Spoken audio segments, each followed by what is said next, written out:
Hey, what's up, boys and girls? It's your boy, Paulo Castro, back at it again with another video. And as usual, I would like to thank my dozens and dozens of YouTube fans for tuning into this one. So, this past Monday, we had Martin Luther King Day, and actually had off for the first time in like 16 years, which is pretty cool. So you got Martin Luther King Day, and also there's a lot of stuff in the Senate right now about voting.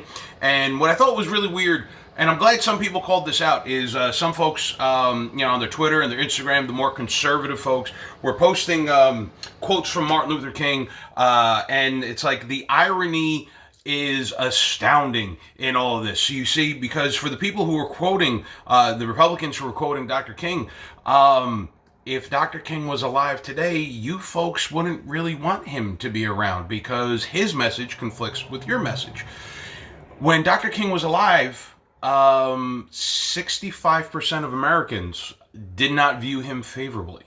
Whereas opposed today, now that he's dead, oh yes, 90%, oh my God, what a wonderful person, blah, blah, blah, BBB. So, his messages, those are the things that we should be taking away from this. Excuse me one second. This episode brought to you by Zevia. Actually, they're not a sponsor, I just really like the product. So, I was flipping around the YouTubes today. Me and my kids were going over something. My students, not my kids, my students. We were going over some stuff, and I came across a video. There's a dude on YouTube. His name is Steven Crowder, and he is a what we would call in my community a jabroni. He had a video that, and I don't watch this dude. I don't like his, I don't like a lot of stuff that he talks about. And he's kind of a jambron because he sits there and he does his shows, and he's not a tough guy, but he's got to sit there with a gun vest and gun holster and all that stuff. Well, whatever. And usually when he talks, I just want to stick an ice pick in my ear. But I saw the title of the video, and it's that we should cancel Martin Luther King Day.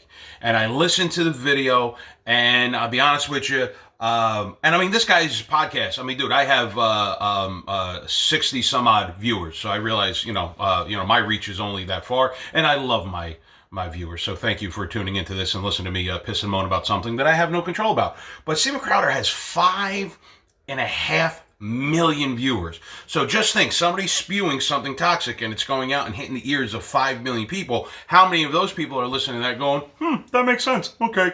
So his thing is, we shouldn't have Martin Luther King Day because in one of the speeches that Martin Luther King gave, he talks about understanding why people riot. I believe Martin Luther King said that it was a riot is the voice of the voiceless.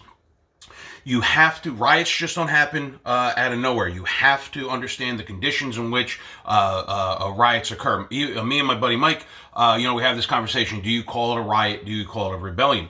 When you look at economic, social, and political and racial issues, these things are going to be the underlying issues that cause riots to happen. The fact that Dr. King in a speech says, I understand the frustration that causes these things to happen, does not mean he condones the actions. There's two other arguments that people who are anti-MLK make. One is he had made a statement at some point about not liking jazz music, or he had an issue with jazz music, something along those lines, and some people have interpreted that he didn't like black culture. I don't have much evidence on that, but if somebody can prove me wrong, if you want to have a conversation, let's have a conversation. The other thing is they go, well, Polly, should Martin Luther King have his own holiday? Folks, he's the only guy in America to have his own holiday. Just stop and think about that.